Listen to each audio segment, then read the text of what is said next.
Okay, well, first and foremost, I really enjoyed watching the secretary of the deep state there.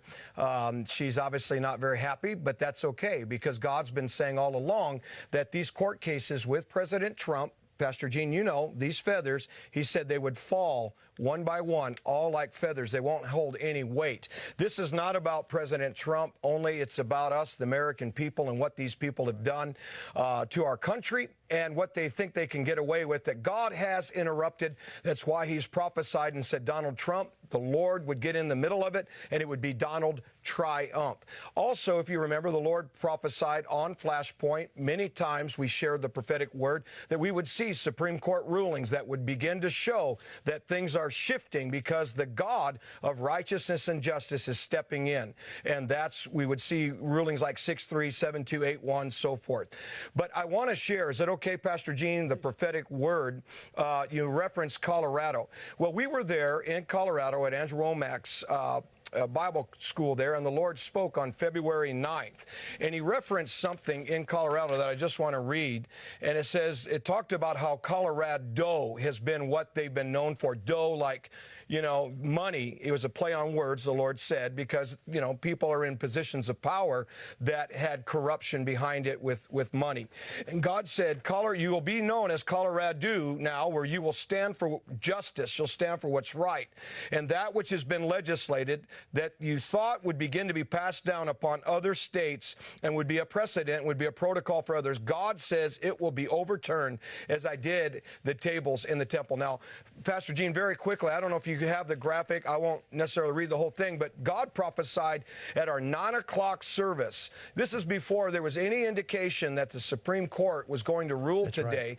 Right. And God had something to say. May I read it? Sure, we got it on the screen. I don't know if they have that prophecy. Okay, so this is yesterday, our 9 o'clock service. The Spirit of God began to prophesy, and he said, there shall be another sign that shall come, and I will interrupt the courts of this land as court cases shall be put in disarray, on hold, and shall dissolve because they're touching something that I have anointed. He's talking about President Trump and this movement, and who I've appointed at this time.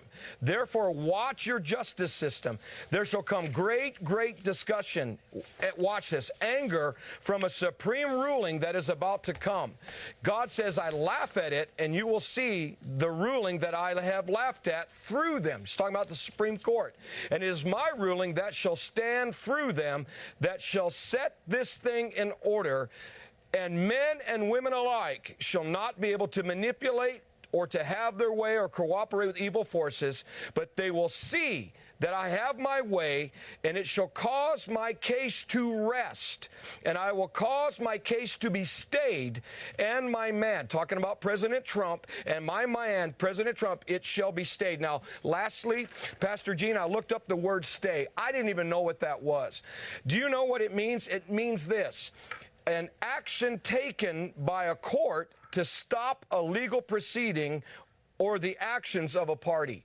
This is what God is saying, and I tell you, this is a victory. Yes, they could have probably, looked at the insurrection.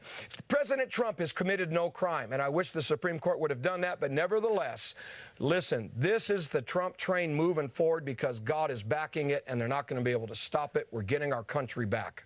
We are getting the country back. In fact, well, it's, as you can imagine, there's two reactions, one of glee and excitement and joy, and another of like, this is horrible. Speaking of that, Keith Olbermann just tweeted this: the Supreme Court has betrayed democracy. Its members, including Jackson, Kagan, and Sotomayor, have proved themselves inept at reading comprehension. And collectively, the court has shown itself to be corrupt and illegitimate. It must be dissolved, Rick Green. There you go. It must be dissolved. Wow. I've watched our side, including me, say, when the Supreme Court gets it wrong, hey, we need to overrule the Supreme Court properly, constitutionally through the process. He wants to just dissolve them, get rid of them completely. I got to say, I am so thankful for what Hank just said. I didn't see that prophecy from yesterday, and that actually makes me feel a lot better because, I'm always looking at, okay, how could they loophole this thing? How could they, Congress impeached him twice. What if they get the majority again, and now they redefine insurrection, yada, yada, yada. what Hank just said makes my heart rest, because it literally God's saying there, I'm not going to let them loophole this thing. I'm not going to let them find a way around and manipulate, even the word that Hank used there, this decision. So I say, what a great victory. We should all be thrilled about it, and let Keith Olbermann just, sweat a little here. Yeah, I think so. All right, let me show you. CNN had this clip of Representative Jamie Raskin. You need to hear this. Watch. I am working with a number of my colleagues, including Debbie Wasserman Schultz and Eric Swalwell, to revive legislation that we had to set up a process by which we could determine that someone who committed insurrection is disqualified by Section 3 of the 14th Amendment. And the House of Representatives already impeached Donald Trump for participating in insurrection by inciting it. So the House has already pronounced upon that. All right. So, Sam, I want to come back to you. They are just so consumed with this must be horrible. Get rid of all these people. Yeah, we call that secular totalitarianism. It's a complete obsession. It is hysteria on steroids, unbridled and unparalleled. We've never seen this before. Their commitment to stop one man. What is it about Donald Trump's policies that prompts the level of anxiety on the hard left side? What is it? His commitment to our Judeo-Christian value system, his commitment to economic empowerment, to shutting down the borders and stopping illegal immigration and coming back to the rule of law, to families being together and being empowered and pushing back against government incursions in our parental rights at the school district level, Washington State, California, Massachusetts, where they can take a 7-year-old if that 7-year-old believes that their corresponding parents do not affirm their sexual identity. Listen, that's what prompts fear on the left. Hence, it's not about democracy. It's not about insurrection. It's about Donald Trump. And they are about to swallow a very difficult pill in the upcoming months. Well, it's definitely it's dinner time, and we're looking forward to feeding that pill. All right, let me bring in my next guest. Chad Hawley's the CEO of Christian-based social network called the Nexus Mountain Network. This app helps connect, educate, achieve, and God's purposes in the 7 mountains, of course, of influence. Already been downloaded in over 25 nations. Welcome, Chad. First off, Chad, before we get in the app, let's talk about the fact you had a long career in pharmaceutical industry, and what happened? Thank you for having me on the show. I'm glad to be here. Yes, I was in the pharmaceutical industry for over 20 years. I had prominent roles in sales, marketing, management. I was even the national sales trainer for the 2nd largest pharmaceutical company in the world until. Yeah. Yes. I was doing the organ. Okay. Dun, dun, dun, dun. Oh, COVID. okay. All right. Go ahead. Yes. Yeah. That was my pause of dun, dun, dun, dun. And so, yeah, so the COVID, one of the only people to stand up to pharma from inside pharma. I taught pharmacology to thousands of sales representatives. I knew better. And all my coworkers knew better. But I was one of the only ones willing to stand up all the way and say, no, and stand up for those that couldn't. I had coworkers that went to the ER with myocarditis, and I knew this is where I had to take my stand. And as a result, I stood up to pharmaceutical companies. And I'm actually in the federal lawsuit right now against a pharma company right now, standing up for those who can't stand up for themselves. Wow. So you developed an app. Is that what happened next? Tell us how that came into being. Well, how it came into being is a wild story, but I'll say that part. It was a miraculous story of overcoming cancer. And I asked the Lord why he created me, and he gave me this idea. And the idea was I was going to create a social network for Christians to connect together, learn together, and achieve together God's purposes outside of the 4 walls of the church in society. Enough talk, let's take action. So we take the words of people like you in this show who are saying this is what we need to do, and we're actually doing it. We have people from all aspects of the 7 mountains of influence. We have people running for governor or U.S. Congress, state representatives, and so much more, business, media, arts. And we are empowering and encouraging one another to go for the more. And that's what we're doing. And we're having some success doing it. The Lord is blessing us and giving us great favor. All right. Now, but along with that favor, you've recently been attacked by a left-wing news outlet. Tell us about that and what happened. Yeah, a wild thing happened last week. I was before the Lord, and He told me to create this video about my experience with President Donald Trump at a particular meeting I was in. And He told me to put this video together and then talk about the warning that is coming to media. And so I did. And the very next day, I got contacted by several politicians within the Nexus Mountain Network and reached out to me and said that a smear campaign was being written about me, about the Nexus Mountain Network, and other teachers like Dr. Lance Wallnau who are teaching this concept about 7 mountains. And you could clearly see it was going to be a hit piece. And it was so amazing because the Lord showed us ahead of time the plans of the enemy. And so they specifically are talking about language about Christian nationalism is a real hot topic for the Democrats right now. They're using the word mandate and conquering and those types of things. And simply, that's not what we're trying to do. And anyone that knows what we're doing knows that's not what we're trying to do. But at the same time, something is happening. And quite frankly, when you see that opposition, you get a little bit more excited because you know you're making a difference. Yeah, absolutely. All right. So you've got a book. Tell us about the book, Purpose Will Save Your Life. Yeah, thank you so much. I wrote this book because before I started Nexus, I asked God when the doctor said, you've had 2 surgeries already, and there's another one potentially coming, a 3rd surgery to cut out part of my tongue, give me chemo, and give me radiation to save my life. That's when I asked God why He created me. And He gave me this idea. And this is what I did. I've never heard of this before, but I went before on my computer and I made a 90-second movie trailer about the future of my life. With this idea that He gave me, I did the script and animation, everything. And I submitted to my inner circle and I said, agree with me, I'll live and not die and I'll fulfill this purpose. And suddenly everything changed. I went to MD Anderson in Houston, Texas. And the short version is, instead of getting chemo, radiation, and a 3rd surgery, the doctor said, there's nothing wrong with you. Go home. And it was over 4 years ago. And then the Lord finally released me to fulfill my calling on my life, and that is to start the Nexus Mountain Network. And that's why I wrote a book, Purpose Will Save Your Life. And so I teach people how to actually find their purpose and what step to take next. As a national sales trainer for the pharmaceutical industry, that's what I did. And so this book will walk you through step by step. And also inside our app is a course that you can take, and it's absolutely free to go along to find out what you're supposed to do next in life. That's wonderful, Chad. All right, so tell us, how can we get the app and how can we get the book? Thank you. So you can get the app by going to your Apple Store or Google Play. You can download it. It's free. It has capabilities like Facebook, LinkedIn, podcasting, and all kinds of training. And then you can also get the book at nexusmountaintnetwork.com. You can also get the book on Amazon. Excellent. Thanks, Chad. I'm on your app, and you were my first friend. I didn't even know I knew you. And That's right. So thanks for coming by. Check out nexusmountaintnetwork.com for more information. Chad, we'll check in with you later. Thanks for coming by tonight. Thank you so much. All right. So as you know, over the weekend, we had some things happen. Nikki Haley, look at this. Just when you thought Nikki Haley was out, she wins the swamp. That's right. She won the primary in the swamp.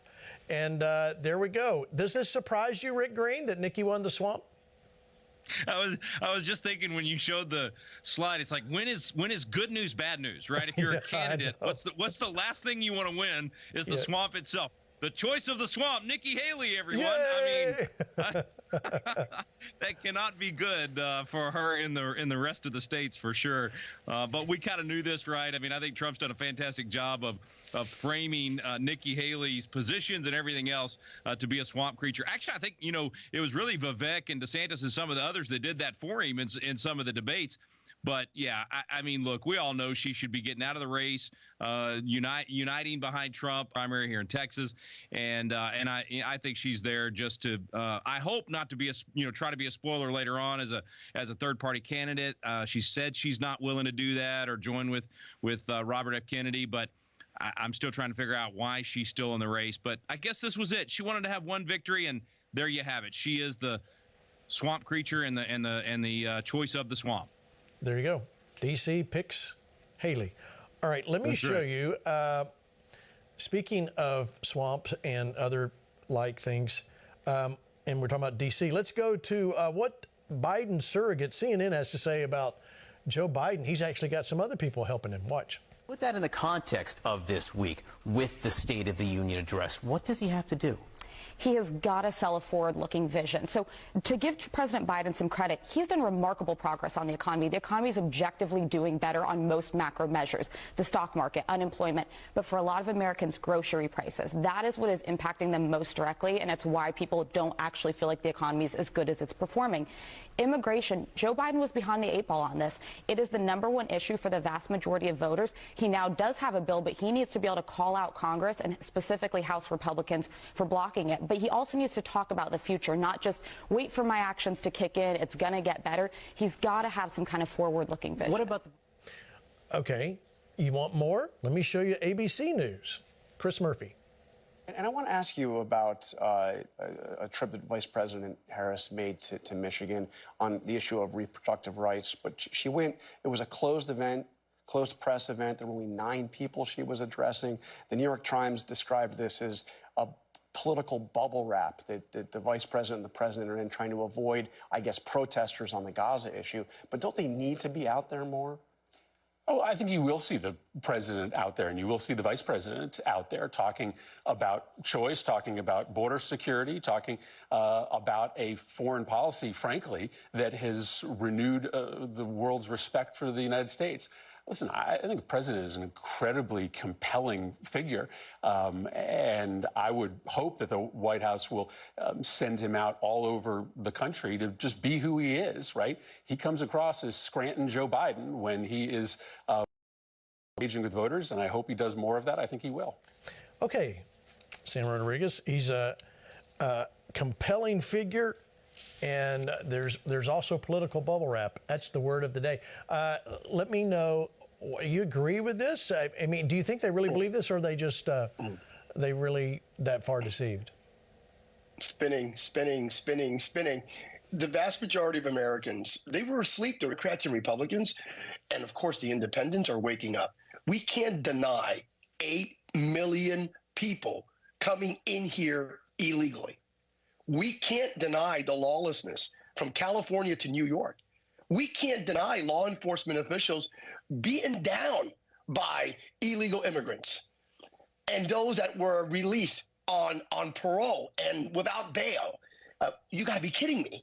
We're looking at chaos and anarchy around us. We've never had this degree of lawlessness and of the breaking down of the fiber of what makes us an American society, a viable, palpable, sustainable, flourishing community. Because of that, you have 9 people attending a Kamala Harris gathering in Michigan on reproductive rights. Because of that, there is this lack of trust as it pertains to Joe Biden being able to secure American prosperity, the American economy, the American borders. So regardless of the spinning, ABC, CNN, MSNBC, NBC, whatever it may be, Americans are finally waking up. They are waking up, and some of them are not. And they decide to write books about white rural rage, as if that's the new problem we've got. Yeah, I said that. White rural rage. Watch. Joining us now, Professor of Political Science at the University of Maryland, Baltimore County, Tom Schaller, and journalist and opinion writer Paul Waldman. Their new book, out tomorrow, is entitled White Rural Rage, the Threat to American Democracy. And Tom, we'll start with you. Why are white rural voters a threat to democracy at this point? You would think, as we pointed out, looking at Joe Biden's background and Donald Trump's, that the opposite would be true. I mean, we lay out the fourfold interconnected threat that white rural voters pose to the country. First of all, and we show 30 polls and national studies to demonstrate this, so we provide the receipts in Chapter 6. They're the most racist, xenophobic, anti-immigrant, and anti-gay geodemographic group in the country. Second, they're the most conspiracist group. QAnon support and subscribers, election denialism, Obama birtherism. Third, anti-democratic sentiments. They don't believe in an independent press, free speech. They're most likely to say the president should be able to act unilaterally without any checks from Congress or the courts or the bureaucracy. They're also the most strongly white nationalist and white Christian nationalists. And fourth, they are most likely to excuse or justify violence as an acceptable alternative to peaceful public discourse. So you mentioned a lot of negative factors about this demographic. Okay, white rural rage. Let me go to a white guy, Pastor Hank Kunneman. It's all about white rural rage. Oh, wow. Well, you know what? Listen, how do you believe when you're listening to two loony lefts? You don't. And here's the thing. When you lie and lie and lie and lie and lie, you become loony, and you believe your loony lies. And that's exactly what you just heard from those two loony guys, because that does not reflect the American people. What they need to do is wake up with their white, rural, whatever they're calling it, and realize that they've already lost much of the black vote, America First, Donald Trump. They've also have lost much of the Latino, Donald Trump, the family. And how about this? How about just America? People who've had enough of their lunacy. And what about that? They're not willing to acknowledge that, because there is an American people, red, yellow, black, white, who are saying we've had enough. And this is about our country. It's not about your agenda that doesn't represent we the people. Lastly, Pastor Gene, I want to go back to that video. Did you see that little segment, or that little, I don't know what they call it, bottom third there? It says that we'll beat him again. You know, I had to kind of look, because I thought it said we'll cheat again. And that's really what they're advertising, is they're going to find a way to cheat again, and all of those that are pulling his strings. And this is all about being delusional. But you know what? They're about to wake up to reality. The Spirit of truth, the Almighty God, has interjected himself in our country, and there is a great restoration and reset that is going to take place. And America, we're going to celebrate, man. We better get ready for it, because God's having his way. All right, let me go to the Right Reverend Samuel Rodriguez and ask him. You heard him call out the Latinos. I did. I want to hear your thoughts. I'm still enjoying the whole white farmers are crazy. Right. That's just like, who would buy that book? Like, seriously, like, who would actually buy? Right. The majority of white people elected Obama. Like, stop it. Like, this is absolutely absurd, right? This continual fragmentation based on the color of your skin and ethnicity. But Pastor Hank, who's a dear friend, is completely accurate. Right now, the majority of Latinos, not just the majority of Latinos, are supporting that America First, pro-family, pro-faith, economic freedom, no to communism, no to socialism, yes to parental rights, yes to Israel agenda. The majority of Latinos. Did you see the latest survey that just came out yesterday? The majority of millennials are supporting that agenda. Millennials, the same group that overwhelmingly elected. That's why we must all wake up, continue to push the narrative of righteousness and justice, truth and love. And we really need every single born again. This is our hour to shine, in Jesus' name. Por favor, en el nombre de Jesús, familia, levántate. Sorry, Rick, you're from Texas. That's your language, your official language. That's Rick's official language in the state of Texas. Sorry, Rick. That's right. All right. But I got to get Rick. I want Rick to comment on this last video before the break, calling out the Christian nationalists. Watch. One thing that unites all of them, because there's many different groups orbiting Trump, but the thing that unites them as Christian nationalists, not Christians, by the way, because Christian nationalists is very different, is that they believe that our rights as Americans, as all human beings, don't come from any earthly authority. They don't come from Congress. They don't come from the Supreme Court. They come from God. Okay, Rick, now take your time before you answer. What do you think? You agree with that?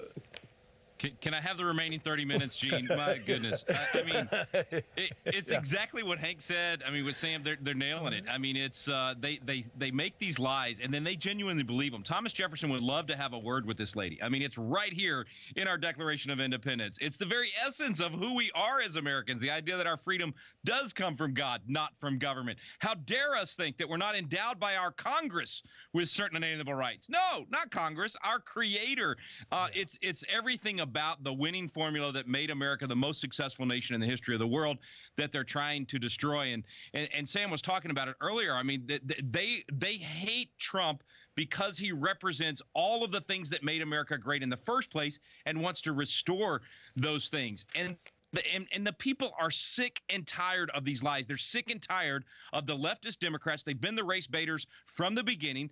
This whole white rage thing, these are the same people that hated black people 100 years ago, and now they hate white people. It's all about how can they divide America, and Americans are sick of it, and they're responding in droves. The very people that the left never thought would unite are uniting right now under an America First agenda. And frankly, I'm ready for it. I've been sick of this racism junk for so long. They did it even in my law school 30 years ago at the University of Texas. But finally, middle America is sick of it as well. It's not working anymore. They know it. And Gene, last thing, I'm sorry, I'm filibustering here. This is why they haven't taken Joe Biden off the stage yet. They need all of the negative response to be aimed at him, aimed at Kamala Harris for the next few months so that they can have somebody else come in and at least have a fighting chance. But I think actually what Mike Lindell said on stage summer or fall when we were in Minnesota at Flashpoint, when I was raising this specter of these other people coming in, and he said, I don't care who it is, the America First agenda is going to have so much momentum that we're going to win. You know, I don't ever sit back and say, oh, we've got it. But I'm starting to feel a great momentum that no matter who they bring in August and swoop in at their convention in Chicago, that people are sick and tired of their race baiting. It's not going to work, and the America First agenda is finally going to win. Amen. All right. We're going to take a break. When we come back, we'll talk with another white nationalist, Christian nationalist, about fires in Texas and revival. Come on, man. We'll be right back.